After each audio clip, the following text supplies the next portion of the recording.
Hello guys, good morning po. Finally, andito na ulit tayo sa bahay na natagpuan natin dito sa may Argao, Malay. Kasama natin ngayon si Nanay Fatima. Siya po yung nag-aalaga sa isang matanda po dito. Anong pangalan po ni Nanay? Sino po? Si Nanay Nili. Pero pong matanda dito na hindi na makapaglakad tapos hindi po makakita.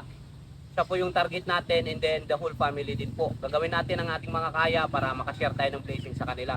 So guys, kung makikita nyo itong bahay na to, dyan naninirahan dati si Nanay Fatima kasama si Tatay Felix. At ito rin po yung extra na tinirahan din po nila na kubo-kubo bago sila makapagpundar ng bahay na yon. Yan. So yung bahay po na napundar na nila na yon guys ay pinatayo 2025 July po.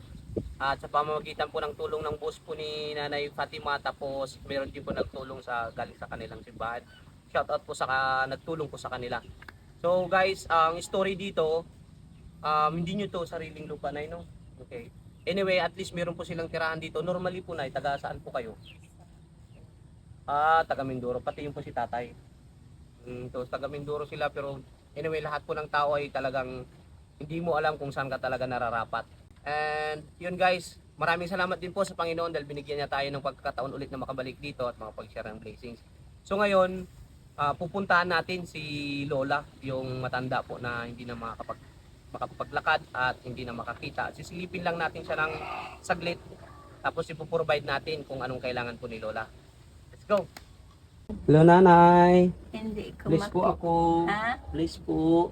Amen. Andito po ako Nanay para bisitahin ka. Kasi isa po akong nag-share ng blessings sa mga dapat na mag-sharean din ng blessings. Nay, si Nanay Fatima, nakausap ko rin po na hindi ka na rin makatayo, hindi ka na rin makakita. Oo.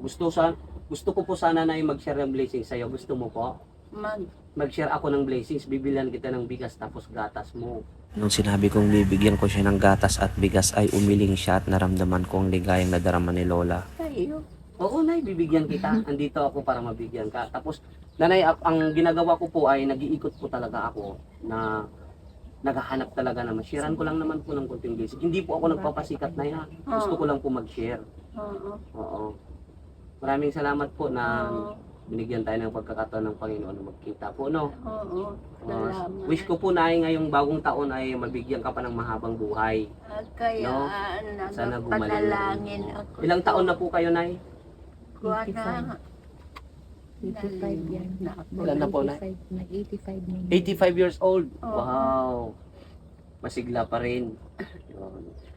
Hindi lang kakita. Sa pagkakataong ito ay nais kong pasalamatan si Ate Fatima at Tatay Felix sa kanyang mga anak na nag-aalaga po kay Lola Nili. Sa sipag nila at sa awa ng Diyos, naabot po ni Lola Nili ang 85 years old. Ang wish ko po ay sana bigyan pa siya ng Panginoon ng mas mahabang buhay para makapiling niya ang kanyang mahal sa buhay. So guys, nasilip na po natin si Lola Nili, no? At nakausap na rin po natin si Nanay Fatima.